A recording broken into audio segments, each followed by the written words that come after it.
Hey folks, today we are going to be grilling a delicious cut of meat as a steak, and a steak I like to call a poor man's New York strip.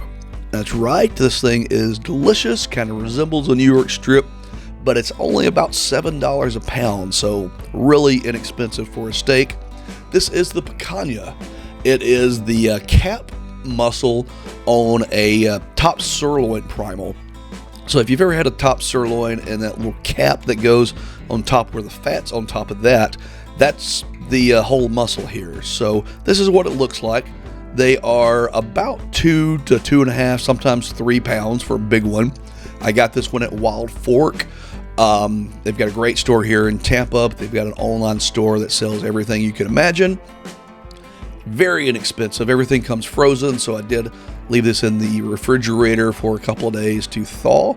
First, always going to sharpen my knife before I do a lot of carving and go ahead and cut open this cryovac, and everything's frozen, and this bag's a lot thicker than it looks like. Let all that liquid drain out, and then just going to open this guy up and pat it off with a paper towel. You know, normally I don't like to have raw meat touching my cutting board here because wood or bamboo does absorb liquids, and it's pretty easy to clean up beef. It's not like poultry that's just got salmonella in it usually. So here's what a side piece of it looks like, or side cut, and pretty easy here. Just get a sharp knife. I'm using my favorite chef's knife. Butcher's knife is perfectly fine. I'm going to cut these at about 1 inch thick, but you can absolutely make these as thick as you like. And look at that beautiful fat cap on top of it. We're going to trim that a little bit down to about 1/4 inch here in a minute, but go ahead and run your knife through it. About 1 inch is what I'll. Now for less than $20, that's a lot of good looking steaks there. Now I'm going to go ahead and trim off some of the fat here. Most of the time when you're trimming large cuts of meat, it's easier to trim it before you slice it into individual servings. I think this is the exception here because you can kind of straighten these steaks out and just do a single cut, pretty much a single cut to get it down to size. And I'm cutting it down to about 1/4 inch. That's what I like, but there's certainly no standard of the way you need to do this. If you like the more fat, you can do that. If you like less fat, you can certainly trim off more of it or all of it, but that is totally up to you. I just prefer 1/4 inch here. Now, if you take anything away from this video, please take this away. And there's been several experiments. You can do a YouTube search on this and see several times people have experimented with how and when to salt your steak. I prefer kosher salt. That's just because you can get a nice pinch and you can see exactly how much you're adding to each steak. But go ahead and salt your steak to your preference, but do it about 1 hour before you put it on the grill. That's going to let the salt soak in. It's going to brighten a little bit. It's going to draw out some of the liquid. There you can see some of the liquid coming out after. This was probably maybe 30 minutes after I salted it. So give your salt plenty of time to do its thing and let your steaks come to room temperature. That's the #1 tip I can give you for this video. Now onto the grill. I am just going to fill up a chimney here. We don't need a ton of charcoal, so that 1 chimney will do fine. Here is a starter. This is nothing more than compressed something. I don't remember, but I bought this at Lowe's or Home Depot. It was $8 or $9, maybe $10 for 50 of these things. They work extremely well. Kind of a windy day here, so I'm going to cover that up. They light pretty reasonably, especially for just a big block of something. It lights way better than just say a block of wood. So put that on the grill grates, let it go for about 30 minutes, and then dump our coals out, and this is what we get right here. Now notice I put all the coals onto one side. We want a cool zone so that we can move the steaks if we get a big flare up.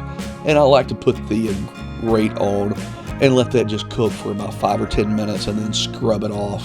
get it so you can get a nice clean grill to start with, and then we're going to throw steaks on. Now, if you want to get fancy, you can certainly get the little fancy grill marks by putting the steaks on like this, and then after 3 or 4 minutes, go ahead and turn them a quarter turn. In this case, I turn it a quarter turn to the left, but this is just for family. I don't care what it looks like as long as it's absolutely delicious. So put those directly over the coals. Remember, we've got the cool zone in case we get nasty flare-ups. And that is a good looking set of steaks. Again, less than 20 bucks for all of these folks. Now, after, I don't know, 5 or 6 minutes, if that long, you can see the moisture starting to cook out of the steaks, and it's starting to brown around the edge. That's when you want to go ahead and flip it. So this is certainly a matter of how do you want your steaks cooked. I like medium, not medium rare, not medium well, but medium.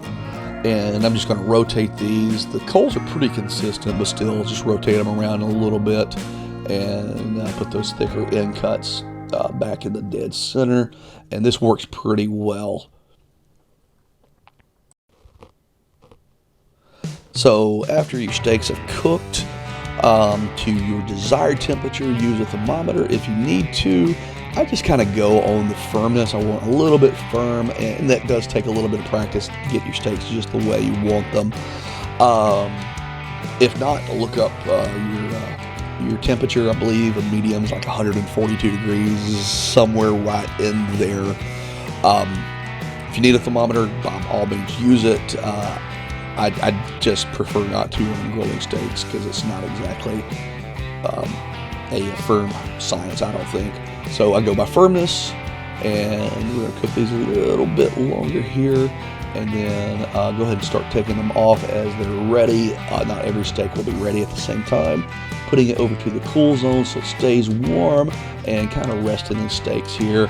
I like to stack them up so that any juice that's going to run out kind of runs into the next one. I don't know if that does anything, but hey, it works for me. Now, those thicker cuts, those end cuts with lots of fat on it, I'm just going to leave those directly over the coals.